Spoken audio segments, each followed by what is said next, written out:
Akashvani presents Morning News.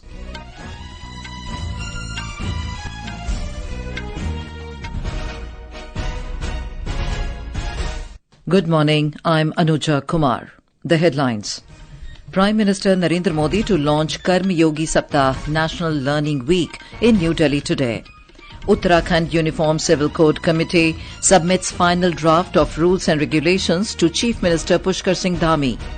Enforcement Directorate arrests senior IAS officer Sanjeev Hans and former RJD MLA Gulab Yadav in money laundering case in Bihar.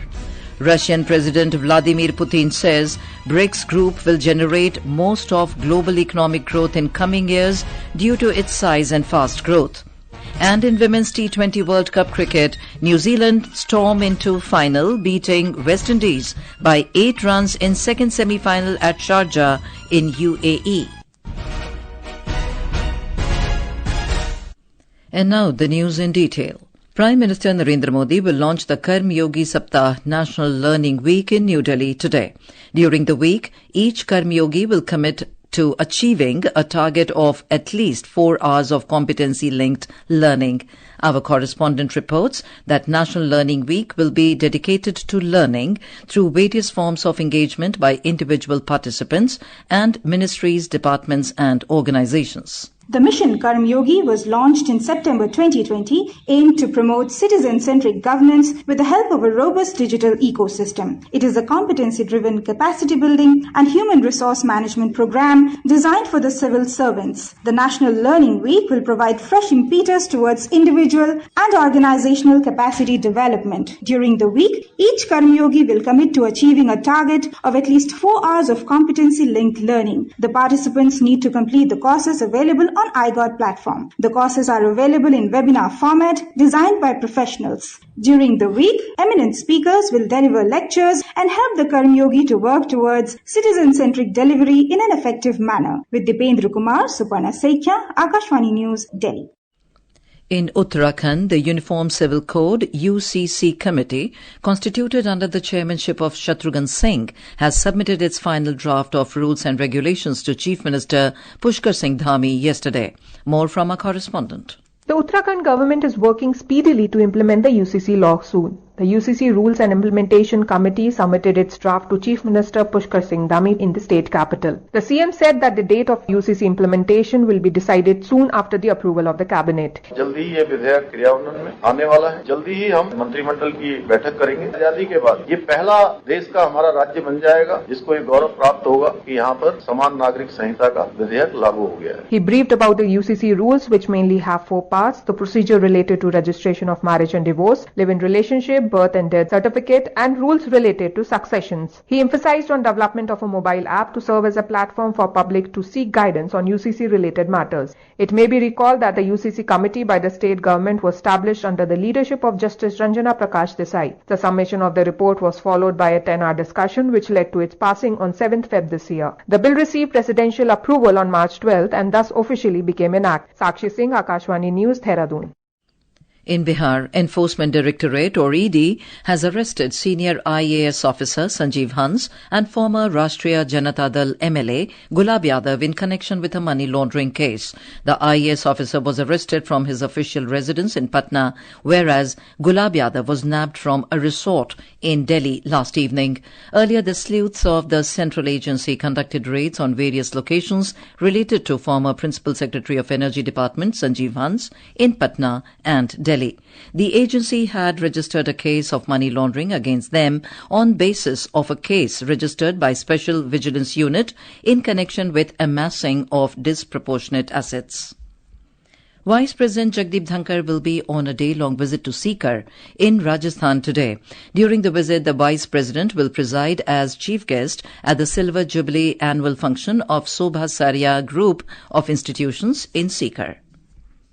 Union Agriculture and Farmers Welfare Minister Shivraj Singh Chauhan will inaugurate a day-long national conference on agriculture for the Rabi campaign in New Delhi today. Union Minister of State for Agriculture and Farmers Welfare, Ramnath Thakur, will also be present in the event. The conference aims to foster collaboration and innovation in agricultural practices, ensuring a successful Rabi campaign for all stakeholders involved. It will bring together officials from various ministries, states, union territories, and organizations to discuss key initiatives and strategies for the upcoming Rabi season. A 2-day national seminar on the emerging trends and technologies in road and bridge construction is being organized at Bhopal in Madhya Pradesh beginning today.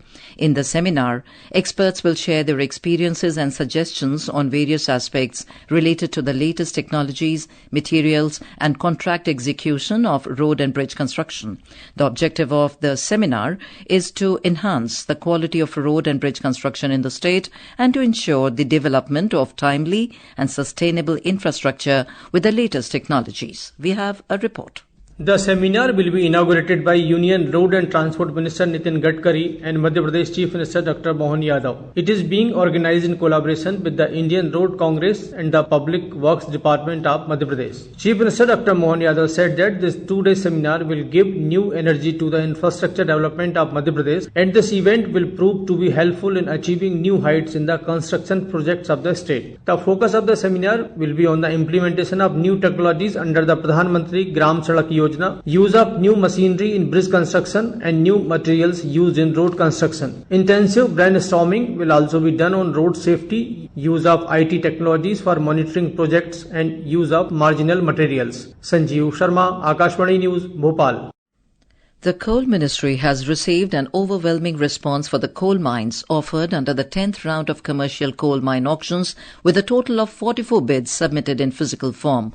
The Ministry in a statement said the substantial number of bids highlights the continued interest and participation from stakeholders in India's evolving coal sector. The 10th round of auctions, launched by the Ministry on the 21st of June this year, offered 67 coal mines for commercial mining. Chief Electoral Officer of Maharashtra has sent notices to various social media platforms asking them to take down a total of 1,752 posts that contained fake news and were meant to create confusion among voters. An official release said more than 300 of these posts were deleted after they were flagged by the poll body. Assembly elections in Maharashtra are scheduled to take place in a single phase on the 20th of November. This is Akashvani giving you the news. For quick news updates round the clock, follow us on our X handle at AIR News Alerts and log on to our website www.newsonair.gov.in and News on AIR app. President Draupadi Murmu will visit places of cultural significance in Malawi today on the last day of a 3-day stay in the African nation. Yesterday, the President held a bilateral meeting with her counterpart, Lazarus Chakwera. India and Malawi also signed 4 MOUs of cooperation in various sectors following delegation-level talks. Our correspondent covering the President's visit has filed this report. India and Malawi had signed 4 MOUs for cooperation in the fields of sports, youth matters, pharmaceuticals and arts and culture last day. India also agreed to give 1,000 metric tons of rice and Babatron cancer treatment machine to Malawi. President Draupadi Murmu had also announced to open a permanent artificial limb replacement center in Malawi. Today, President is scheduled to visit the Sri Radhakrishna Temple and the famous Malawi Lake. Later in the day, President will leave for New Delhi after the completion of a week-long 3-nation visit to Algeria, Mauritania and Malawi. Mayusha for Akashvani News from Lilongwe. Union Finance Minister Nirmala Sitharaman has said that cooperation between India and Mexico can be potentially broad-based and multi-sectoral for a deeper collaboration between the two nations. The Finance Minister stated this while participating in the India-Mexico Trade and Investment Summit on enhancing trade and investment collaboration in Mexico City. The Minister of Economic Development for Mexico City, Manola Zabolza Aldama, also attended the summit. In her address, Finance Minister Sitharaman said the two countries have immense prospects to enhance economic cooperation. She said India offers tremendous opportunities for growth and investment, especially in pharma, manufacturing and automotive sectors. Russian President Vladimir Putin has asserted that the BRICS group will generate most of the global economic growth in the coming years due to its size and relatively fast growth compared with that of developed Western nations. Speaking at BRICS Business Forum in Moscow yesterday, President Putin said the countries in their association are essentially the drivers of global economic growth. He said in the unforeseeable future, BRICS will generate the main increase in global GDP. BRICS comprises Brazil, Russia, India, China and South Africa. It has expanded to include Egypt, Ethiopia, Iran and the United Arab Emirates as well. The Kremlin leader is due to host BRICS summit in the Russian city of Kazan next week. Prime Minister Narendra Modi will embark on a two-day visit to Russia on Tuesday to attend the summit. In an interaction with a group of foreign journalists in Moscow, the Russian president said that BRICS was never meant to be against anyone. Crediting Prime Minister Narendra Modi for the observation, President Putin said the BRICS is not an anti-Western group, but a non-Western group. On the Ukraine conflict, President Putin said Russia is interested in resolving it peacefully. He said Prime Minister Modi consistently raised the issue during their discussions. A UN report has stated that in Bangladesh, around 4.17 crore people are living in extreme poverty, with 6.5% of the population facing severely dire conditions. The report, titled Global Multidimensional Poverty Index 2024, Poverty Amid Conflict, was published jointly by the United Nations Development Programme, UNDP, and Oxford Poverty and Human Development Initiative of the Oxford University recently, and paints a grim picture of Bangladesh's poverty crisis. The report identifies poor living standards as the largest contributor to Bangladesh's poverty rate, accounting for 45.1% of the poverty index. On to sports. In the Women's T20 Cricket World Cup, New Zealand have stormed into the final, defeating West Indies by 8 runs in the second semi-final at Sharjah in UAE last night. Opting to bat first, New Zealand posted 128 for 9 in stipulated 20 overs. New Zealand's Georgia Plemmer was the top scorer with 33 runs. West Indies' Deandra Doughton picked 4 wickets. In reply, West Indies were restricted to 120 for 8. Deandra scored 33 runs. New Zealand's Aidan Carson took 3 wickets. New Zealand will take on South Africa in the summit clash tomorrow. India will resume their second innings at the overnight score of 231 for 3 against New Zealand on day 4 of first test in Bengaluru this morning. Sarfaraz Khan, unbeaten on 70 runs, was at the crease at stumps on day 3 yesterday. Virat Kohli scored a stable 70 but lost his wicket to Glenn Phillips on the last ball of the innings. In hockey, the Indian junior men's team will begin its campaign against Japan in the 12th edition of the Sultan of Johor Cup in Malaysia today. The match is scheduled to start at 1:35 p.m. IST. PR Srijesh will take charge as head coach, with defender Amir Ali serving as captain and Rohit named as his deputy. And now for a look at today's newspapers, it's over to Anita Anand. Thank you, Anuja. Haryana first state to clear Dalit sub-quotas is a top front page headline in Hindustan Times, putting into action the Supreme Court's landmark verdict on Dalit reservation. SC recalls 2022 verdict on Benami law provision, states the pioneer. Another headline in the same paper says Supreme Court steps in against child marriage. Economic activity in India continues on positive path, reports a survey by National Council of Applied Economic Research, writes the statesman. 80 anti-smog guns to be installed at hotspots with dust. Key focus area in the national capital, cites this Times of India, to control increasing pollution. And finally, good monsoon and government measures improved sentiment in rural India, giving double-digit boost to sales of bikes and scooters, notes the Economic Times under the headline, Entry-Level Sales Ride on Two Wheels this festive season. And with that, it's back to you, Anuja.